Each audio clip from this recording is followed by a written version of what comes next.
नमस्कार विद्यार्थी मित्रांनो.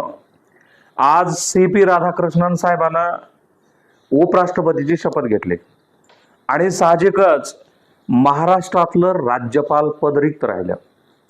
आता मग महाराष्ट्राचं राज्यपाल म्हणून कोणाला चार्ज दिलाय मित्रांनो राष्ट्रपतीनं?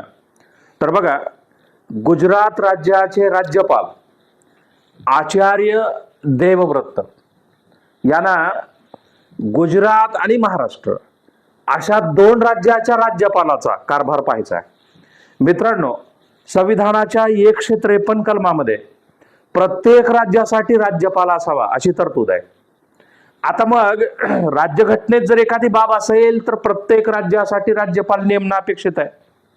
पण भारतीय संसदेने की 7वी घटना दुरुस्ती केली 1956 मध्ये आणि एकच व्यक्ती दोन राज्याचा राज्यपाल म्हणून काम करेल अशी तरतूद केली. आणि मग याच घटना दुरुस्तीनं आजचा जो चार्ज दिलाय राष्ट्रपतीनं तर तो संयुक्तिक आहे असं आपल्याला म्हणावं लागेल. आता आचार्य देवव्रत यांच्यावर सुद्धा स्पर्धा परीक्षेच्या दृष्टीने प्रश्न विचारतात है ना. तर ते महाराष्ट्राचे कितवे राज्यपाल? तर मित्रांनो 22वे राज्यपाल. आचार्य देवव्रत हे शिक्षण तज्ज्ञ होते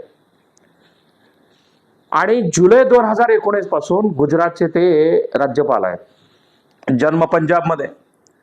आणि सर्वात महत्वाचा मुद्दा की आचार्य देवव्रत हे आर्य समाजाचे प्रचारक आहेत. आणि सर्वात महत्वाचा मुद्दा त्यांचं जे कार्य आहे तर हरियाणाच्या कुरुक्षेत्रामध्ये त्यांचं खूप मोठं काम आहे. गुरुकुलामध्ये प्रधानाचार्य म्हणून त्यांनी काम पाहिलेलं आहे.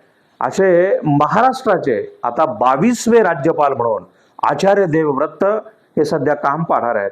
मित्रांनो, जर परीक्षेला विचारलं तर या पद्धतीनं तुम्हाला ही सगळी मांडणी करता आली पाहिजे.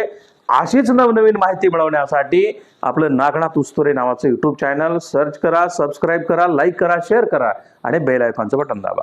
थँक्यू मित्रांनो.